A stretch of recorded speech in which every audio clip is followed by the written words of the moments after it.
Canada just discovered a 6.8 billion ton aluminum deposit. That's not a typo. And if you think this is just a mining story, Pray, you've already missed what just shifted. Because the same week Washington threatened tariffs on Canadian aluminum, Ottawa now controls the largest untapped reserve on the continent and possibly the world. The leverage Donald Trump thought he had over Canadian trade, it just evaporated.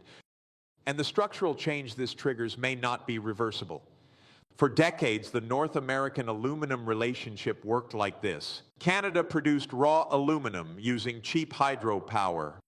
The United States imported it, refined some of it, and built planes, cars, and defense hardware with it.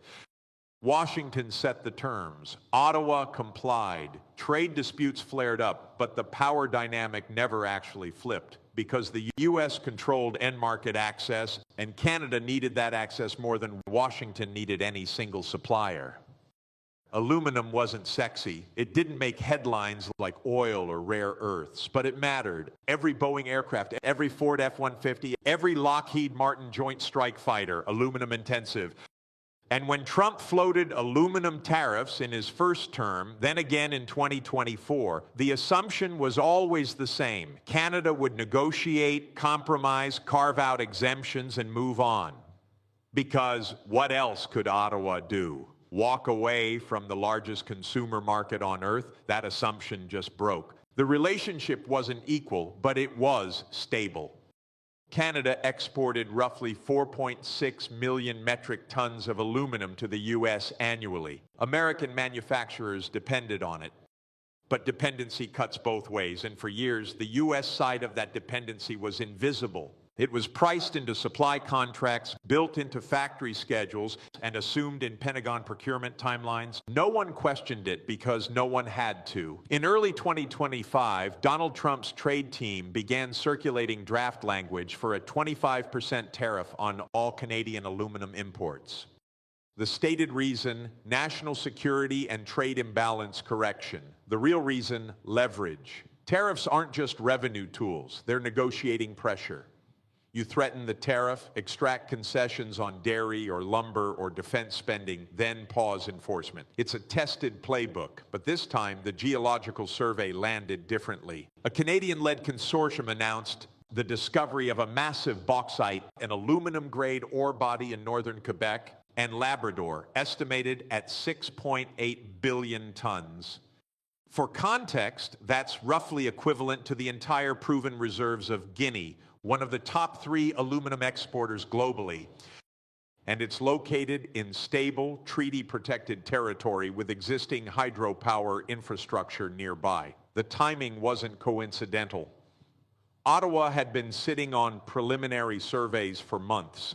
But the moment Trump's tariff rhetoric escalated, Canada's Ministry of Natural Resources went public. Not with a press release, they led with investor briefings, alliance calls to the EU and Japan, and a private discussion with Tesla and Northvolt about long-term offtake agreements. This wasn't a discovery, it was a deployment. And here's the part that changes everything. The deposit isn't just large. It's strategically located near the port of Sept-Îles and within 200 kilometers of existing smelting capacity in Saguenay. That means development timelines shrink from 20 years to potentially 12. And 12 years is fast enough to reshape supplier expectations today, not in some distant future. Here's what happened next in 3 steps and why each one removes a piece of U.S. leverage that won't come back. Step 1, Canada pre-sells future capacity to non-U.S. buyers. Within 72 hours of the announcement, Canadian officials confirmed they were in active negotiations with the European Union, South Korea, and Japan to lock in aluminum purchase agreements tied to the new reserve. These aren't symbolic MOUs. They're 10 to 15-year contracts with price floors, denominated in a mix of dollars and euros, and linked to green aluminum certification standards that favor hydropower source production. Why it matters? Canada just created competitive tension. If the U.S. wants access to this aluminum, it's no longer the only game in town. Ottawa can now say, we have buyers, you need to compete. Germany's automotive sector is already circling. Volkswagen and BMW both need low-carbon aluminum for their EV programs. And Canadian hydropower-based smelting produces aluminum with a carbon footprint 70% lower than coal-powered Chinese equivalents. That's not just a cost advantage, it's a regulatory advantage in the EU's carbon border adjustment mechanism world. Step 2, Canada announces domestic downstream investment in aluminum-intensive sectors. The same week, Ottawa rolled out a multi-billion-dollar industrial strategy targeting electric vehicle battery casings, aerospace components, and modular nuclear reactor housings, all aluminum-heavy products. The goal isn't to replace Boeing or Tesla. The goal is to move up the value chain so that Canada isn't just exporting raw ingots. It's exporting finished goods that U.S. companies currently produce. Why it matters. This removes the Canada has no alternative end market assumption. If Canadian firms can fabricate components domestically and sell them to Germany or Japan, then the U.S. loses its monopsony power. Washington can't threaten market access if Ottawa isn't dependent on that access anymore. The industrial policy isn't abstract. Canada's government just announced tax credits for aluminum fabrication plants, fast-tracked environmental approvals for 3 new facilities in Ontario and Quebec, and created a crown corporation tasked with co-investing in downstream aluminum ventures. This is the same model Norway used to dominate offshore wind and Australia is now using for lithium refining. Step 3. Canada quietly rewrites its aluminum export permitting framework. This one's technical, but it's the most important. Canada's export control regime now requires that any aluminum shipment above a certain tonnage threshold be cleared through a new strategic resource review process. On paper, it's about environmental compliance and Indigenous consultation. In practice, it gives Ottawa a veto over who gets priority access during supply crunches. Why it matters: if a future U.S. administration tries to weaponize tariffs again, Canada can now respond asymmetrically, not with counter tariffs, but with export licensing delays that squeeze U.S. manufacturers without violating USMCA rules. It's a structural choke point that didn't exist 6 months ago. And here's the kicker. The review process is designed to prioritize buyers who commit to long-term contracts and who source from Canadian downstream fabricators.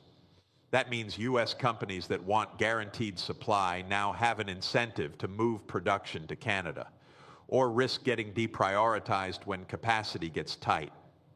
Leverage doesn't come from resources alone. It comes from infrastructure, contracts, and credibility. And all 3 just moved in Canada's favor in ways that are hard to reverse. First, infrastructure. Developing a 6.8 billion ton reserve isn't a 2-year project. It's a 15 to 20-year build-out involving rail extensions, port upgrades, smelter construction, and power grid integration. But that also means once the capital is deployed, the flow of aluminum becomes structural. Investors won't pivot supply chains back to U.S.-dependent routes just because Washington changes tone. The ROI is locked in. Second, contracts. The EU and Asian buyers Canada is courting aren't signing 1-year deals. They're locking in decade-plus commitments because they want supply security in a world where China controls bauxite refining and the U.S. plays tariff poker. Once those contracts are signed, Canadian production capacity is spoken for. U.S. buyers who assumed they could always access Canadian aluminum at favorable terms, they're now in a queue. Third, credibility. Ottawa just demonstrated it can and will use resource leverage when pushed. That's a signal other U.S. trade partners are watching. If Canada successfully decouples a strategic supply chain from U.S. dependency, expect similar moves on potash, nickel, and rare earth processing. Who loses first? U.S. aluminum-intensive manufacturers, especially in aerospace and defense. Boeing, Lockheed, General Dynamics, They all rely on consistent, cost-predictable aluminum supply. If Canadian exports tighten or get redirected, these firms either pay more or face delivery delays. Either way, their cost structure worsens and their competitive position against European or Chinese rivals weakens. The pain shows up in quarterly earnings first, then in defense procurement timelines, then in layoffs at fabrication plants in the Midwest and Southeast. And once those plants close, they don't reopen just because a tariff gets lifted. There's also a diplomatic cost. Every time the U.S. threatens tariffs on a close ally, it burns credibility. Canada isn't Venezuela or Iran. It's a G7 member, a NATO partner, and a NORAD co-manager. Treating it like an adversarial trade actor pushes Ottawa toward deeper integration with Europe and Asia. And once that integration happens, rolling it back requires more than just policy changes. It requires rebuilding trust. And trust, once broken, doesn't heal on a political timeline. This isn't just about aluminum. It's about a quiet, accelerating trend. Resource-rich middle powers are moving from commodity exporters to value chain controllers. Canada's doing it with aluminum. Australia's doing it with lithium refining. Norway's doing it with offshore wind and subsea minerals. Indonesia did it with nickel, banning raw ore exports and forcing downstream processing onshore. The pattern is the same. Stop selling raw materials cheaply to foreign manufacturers and start capturing the margin by building the processing, refining, and fabrication capacity domestically or within a trusted alliance. What makes this moment different is timing. For decades, globalization rewarded specialization. Countries exported what they had, imported what they didn't, and everyone assumed open markets would stay open. But after pandemic supply shocks, the U.S.-China trade war, and now U.S. tariff threats against allies, the rules are rewriting. The new logic is control the choke points, even if it's less efficient in the short run. And here's the open loop. Aluminum is just the beginning. Canada also has massive nickel deposits, cobalt potential, and rare earth possibilities. If Ottawa applies the same playbook, discovery, pre-commitment to non-U.S. buyers, domestic industrial policy, export review, then the next tariff threat from Washington won't just fail. It'll accelerate decoupling. The broader implication, the era of the U.S. as the default anchor buyer for allied resources is ending. Not because America's economy is shrinking, but because allies now have options, and they're taking them. Every time Washington uses tariffs as a negotiating tool, it teaches partners to build redundancy. And redundancy, once built, doesn't dismantle easily. Look at the numbers. In 2020, Canada sent 87% of its aluminum exports to the United States. By 2024, that figure had dropped to 79%. It's not collapsing, it's diversifying. And diversification is the structural enemy of leverage. The more buyers Canada has, the less any single buyer can dictate terms. So let's restate what just happened. Canada discovered a world-class aluminum reserve. But the discovery itself isn't the story. The story is how Ottawa deployed that discovery strategically with an eye on contracts, credibility, and supply chain control. And in doing so, Canada just flipped the leverage map.